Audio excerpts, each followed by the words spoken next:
So, a recent trip really got me thinking about the important topic of camp security, and whether or not that's a subject that you consider when you're out overlanding or just camping in general. The reality is that bad things do happen. I've heard a lot of stories about sketchy people entering campsites and trying to unzip tents or pull it on their vehicle door handles, some pretty creepy stuff. And there are countless stories of people getting their gear stolen when they're out camping, whether it's at a remote location or at established campgrounds, or even when they're just going number one at a rest stop. These are just some of the potential dangers when you're out overlanding, car camping, boondocking, or just traditional camping in general. Here was the situation. My wife and I were doing some dispersed camping out in Inyo National Forest near the town of Bishop, California. And around midnight, a vehicle came down the hill on the dirt road right next to our campsite. And the guy was hooping and hollering out his window, making these noises like whoop, whoop, whoop. And he just drove by and left. And a few minutes later, a vehicle going up the hill was just laying on his horn like nonstop all the way up the hill.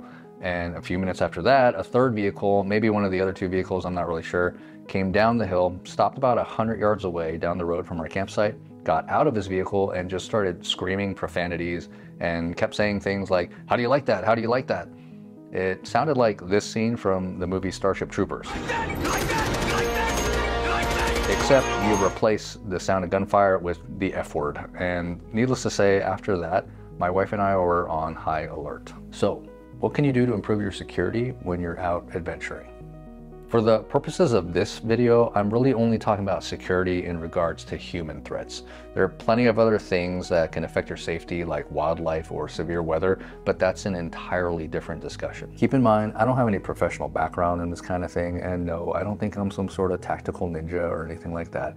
But these are some of the things that I wanted to share with you that I do so that I feel a little bit more secure when camping. Okay, so some of these things are common sense to me, and some are tips I've picked up from other people. And whether or not you want to do any of these things is completely up to you. I'm not here to tell you how to camp. Okay, so let's talk about some preventative measures first. Just small things you can do to make yourself less of an easy target. Having a rig with a lot of gear mounted on the exterior, or just easily visible gear that's stored inside, is pretty much like wearing a giant sign that says, "Free stuff for morally challenged individuals." You know, like petty thieves, big pharma execs, most politicians. Sometimes with the way we build our rigs, it's a bit unavoidable. So if you mount things on the exterior of your vehicle, lock it up. My Rotopax mounts are lockable.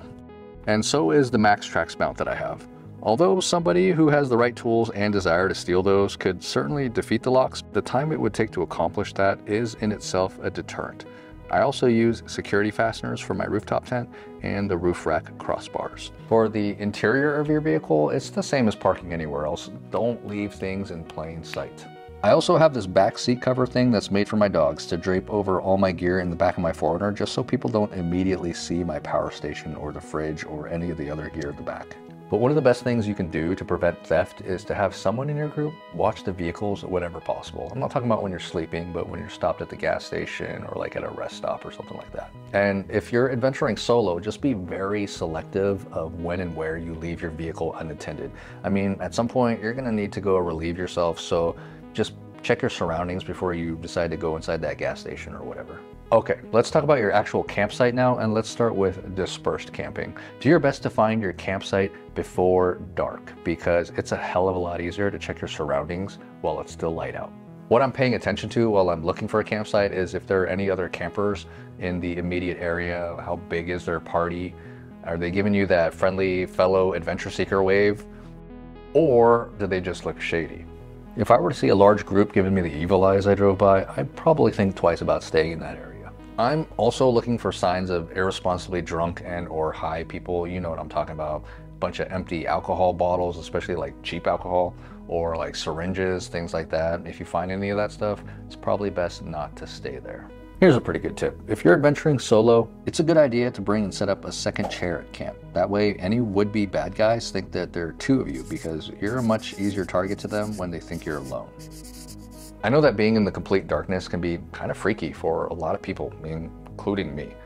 So plan on having some good lighting at camp. And I know you don't want to ruin the ambiance by having some giant floodlight running all the time, neither do I, but having ample campsite lighting at the ready is something that gives me a better sense of security. I have some Baja designed rock lights that are mounted to my Sherpa Equipment Company roof rack. They make these special brackets for the rock lights that work with the cutouts on their roof racks, and I wired those lights so that they're controlled by a wireless key fob. I know there are some switch panel systems that give you Bluetooth controls, but hitting a button on a key fob like this is so much faster than pulling out my cell phone, unlocking it, opening an app, waiting for Bluetooth connect, and then finally hitting a button. Carrying effective lighting on your person after the sun goes down is also a great idea. Headlamps like this are great for doing tasks around camp, but they're not so great at lighting up something at a longer distance. So I also always carry a small but effective flashlight that's bright enough to blind somebody if I need to. And mine also has a really cool strobe feature that can really disorient somebody when you need to. If you have problems with flashing lights, I'd look away for a second. Some people use motion detection lights and alarms, and some people even use tripwire alarms. I used to use these motion activated solar lights that you can pretty much clip anywhere. But after a while, I realized that the motion detection range just isn't really all that effective, and a small light turning on in the middle of the night isn't really gonna wake me up. So I stopped using those. And would a motion sensing light really deter a bad guy? I mean, I don't know. I suppose I could try like some sort of motion activated siren of some sort, but I really just think you'd get way too many false alarms in the middle of the night. But if you guys know of some sort of motion activated alarm system that really only detects larger movements, let me know down in the comments. Some people in the RV community advocate using cameras, and that may make sense on a larger rig like an RV. For me, it makes less sense on a vehicle this size, and quite frankly, I really don't think cameras even deter criminals nowadays, but it might be an option for you to at least consider.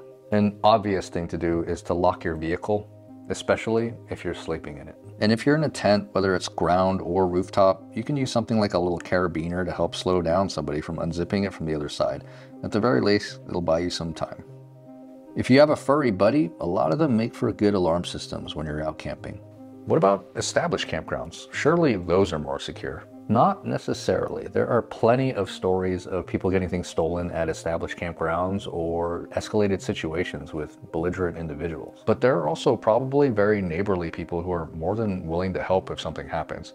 Or you could go remote and just avoid people altogether, but then you're further away from people if you actually need help when something happens. So there's a trade-off you got to consider. Let's revisit that recent situation that my wife and I were in.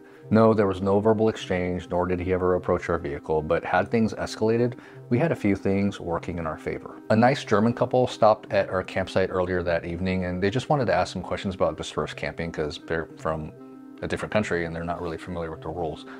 And I gave them some info and told them where they could look in the area, but I also told them that, I have such a large campsite here, you're more than welcome to share it with us if you want to. And they did. So that's already a second vehicle visually for anybody passing by, and I was almost positive we had a 4 versus 1 situation if anything had actually happened. We were in an area that had good cell signal, but we all know that when things really go down, you're never gonna get help in time making a phone call. So I'm gonna talk about a topic that's kind of frowned upon by a lot of social media platforms, which I think is a shame and a disservice.